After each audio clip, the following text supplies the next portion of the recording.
नमस्कार, मैं आनंद हूं, आनंद कमलेश त्रिपाठी और ये बिंदास भोजपुरिया है। दोस्तों, होली का सीजन आ चुका है। होली भोजपुरिया सिनेमा के लिए भी, भोजपुरिया म्यूजिक इंडस्ट्री के लिए भी सबसे बड़ा त्योहार है। ये रंगों से ज्यादा मैं समझता हूं गीत और संगीत का भी त्योहार है। हमारे साथ गोविंद ओझा साहब हैं। गोविंद ओझा साहब का नया गीत होली का आ चुका है और ये धमाल भी मचाने की तैयारी में है। गोविंद ओझा साहब जो कि म्यूजिक कंपोजर हैं, साथ ही साथ ये लिरिसिस्ट भी हैं।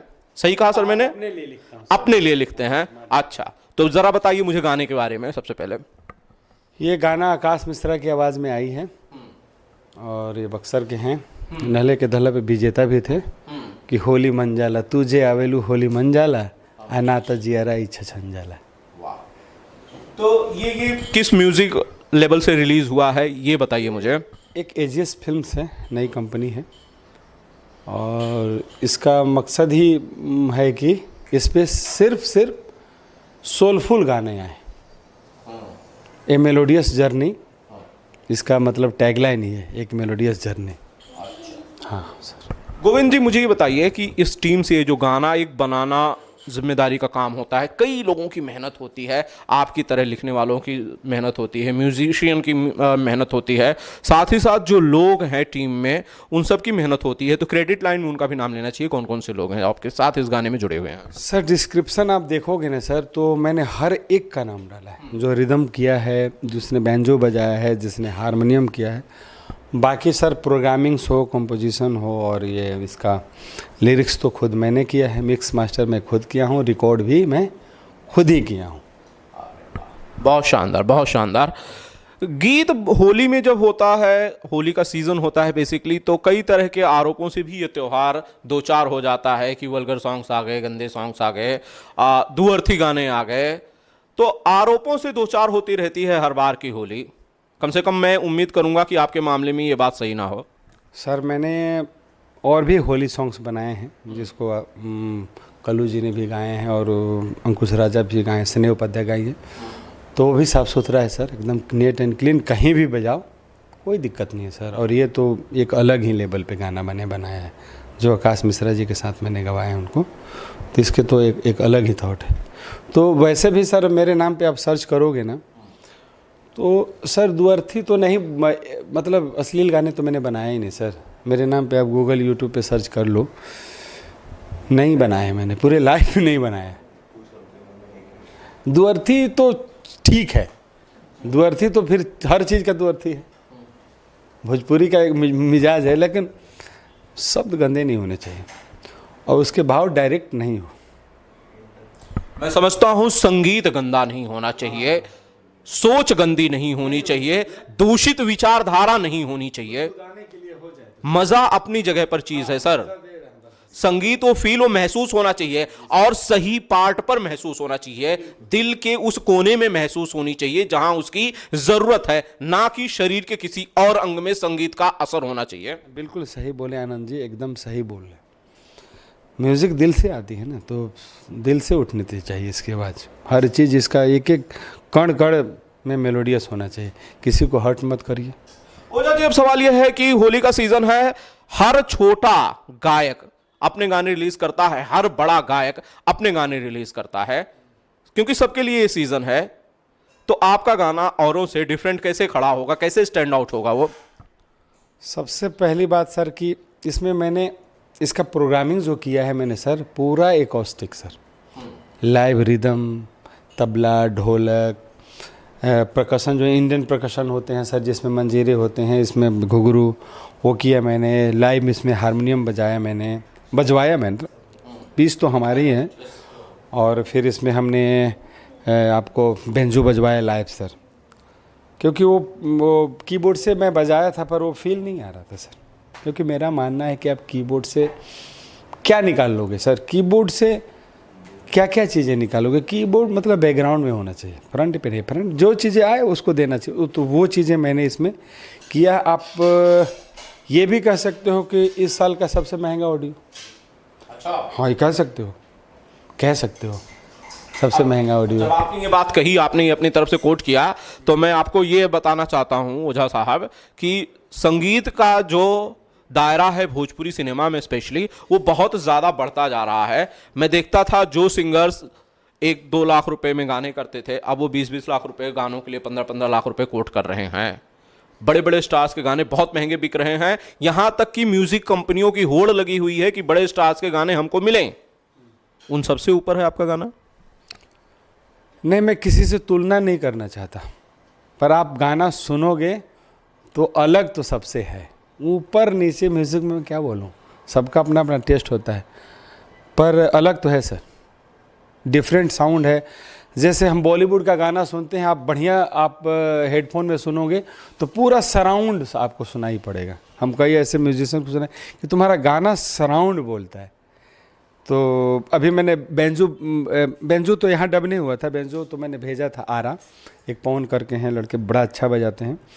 तो एक बार में उन्होंने बजाया तो मेरे को मैंने कि नहीं पहुँचे, इसको ऐसे बजे तो क्या कमाल का बजा। तो वो भी बह रहे कि भैया ये आपका गाना एक एक चीज़ छनक के आता है, जो चीज़ें जहाँ पे रखना चाहिए, कौन सा लेफ्ट में रखना है, कौन सा राइट में रखना है, कौन सा सेंटर में रखना है, किसको पैनिंग करना है, किसको ट्रेमलो करना है, वो सारा चीज़ आपको आनंद जी आपके पास तो गाने होंगे ही, तो आप बढ़िया हेडफोन में सुनेंगे तो आपको आनंदित कर देगा कि ये कुछ अलग है। ओझा साहब, अपने बारे में थोड़ा सा और मुझे बताइए, क्योंकि मेरे साथ पहला इंटरव्यू है आपका, मुझे बहुत ज़्यादा जानकारियां नहीं हैं आपसे जुड़ी हुई, तो मुझे अपने बारे में बताइए कि इससे पहले आपने और किस किस के लिए म्यूज़िक दिया है, या फिर फिल्मों के लिए म्यूज़िक दिया हो तो प्लीज़ बताइए मुझे। अभी तो मैंने लगातार वेब सीरीज कर रहा हूँ, जैसे फिल्म्स के मतलब रितेश जी के लिए मैंने लंका पे डंका किया, अंकुश राजा के लिए मैंने पकड़ुआ विवाह किया, ये तो दोनों आ चुके हैं चौपाल्स पे, और अभी दिनेश जी का पूर्वांचल, उसका भी मैंने किया। और मैंने बोला स्पेशली अभय जी से और वहाँ के सीईओ पंकज जी से कि ये गाना मेरे को बड़ा होना चाहिए, तो उसमें मैंने लाइव मैंने मृदंग, जिसको पखाउज भी बोलते हैं, पखाउज मैंने बजवाया है उसमें। मतलब मैंने बोला कि मुझे चाहिए ये बड़ा ही करना है, तो शायद वो अब तक का सबसे बड़ा हो भोजपुरी का बड़ा गाना। बेसिकली आप वेब सीरीज के स्पेशलिस्ट हो चुके हैं सर, क्योंकि आप लगातार एक के बाद एक वेब सीरीज के लिए संगीत जो है वो कर रहे हैं। मैं भी किया हूँ सर, फिल्में भी बहुत सारा मैं किया हूँ। फिल्में वांटेड हाउस भी मैंने किया, उसके बाद दो बिहारी सौपे भारी जिसमें अंकुश राजा जी हैं, वो वांटेड हाउस में रितेश जी हैं। फिल्में भी कर रहा हूँ, वेब सीरीज भी कर रहा हूँ, और टीवी का शो भी करता हूँ, और बाकी तो एल्बम्स तो सर, अब एल्बम से आप दूर कैसे हो सकते हो। हाँ। क्या 3 लोगों के नाम ले रहा हूं मैं, दिनेश भाई, Dinesh Lal Yadav Nirahua, Pawan Singh power star of Bhojpuri cinema, Khesari Lal Yadav hit machine जिन्हें कहते हैं, इनमें से किसी के गाने फिल्म के लिए आपने संगीत का काम किया? हाँ, मैंने दिनेश जी के लिए मेरी यहाँ की पहली यात्रा की, बड़ी फिल्म दिनेश जी के साथ ही गुलामी, उसके सारे गाने मैंने ही किए थे, जिसके वो टीनू जी डायरेक्टर थे। हाँ सर, आज भी उसके गाने सुनो सर, उसके कुछ गाने आपको बहुत कंट्री लगेंगे। बिल्कुल, गुलामी म्यूजिक लॉन्च में मैं था उस वक्त, मुझे याद है। सर त्रिदेव किया मैंने पवन जी के लिए, फिर पवन जी के लिए तो मैं इतने एल्बम्स बनाया हूँ सर, पवन जी के लिए तो मैंने बहुत सारे गुमनाम एल्बम्स बनाए। जब हम दिल्ली में रहते थे तो हम नाम नहीं डालते थे कि बेसिक, क्योंकि हमको बनना तो सिंगर था, कहीं ना कहीं दिमाग में चलता था। और फिर महुआ में जॉब लग गई तो फिर वो उसमें बाउंडेशन हो गया कि आप गा सकते हो, मार्केट में एज ए म्यूज़िक डायरेक्टर आप नहीं आ सकते, तो हमने बैक डोर से बहुत सारे गाने बनाए सर। ये भी एक प्रोफेशन की मजबूरी है कि भैया नाम अपना नहीं दे पाते, काम भले ही आपका हो। ओझा साहब, एक नई फिल्म आई है, मैं चाहता हूं, हालांकि आपका हो सकता है ये विषय ना हो, लेकिन फिर भी मैं चाहता हूं कि आप इस पर कमेंट करें, प्रतिक्रिया दें। फरिश्ता, खेसारी लाल यादव का ट्रेलर है जो कि ट्रेंडिंग में है। मुझे नहीं पता इससे पहले कोई ट्रेलर जो है वो ट्रेंडिंग में आया था या नहीं आया, 12-13 नंबर पर ट्रेंड कर रहा है। मैं समझ रहा हूं भोजपुरी सिनेमा के लिए, म्यूजिक इंडस्ट्री से जुड़े लोगों के लिए ये किसी उत्सव से कम नहीं है।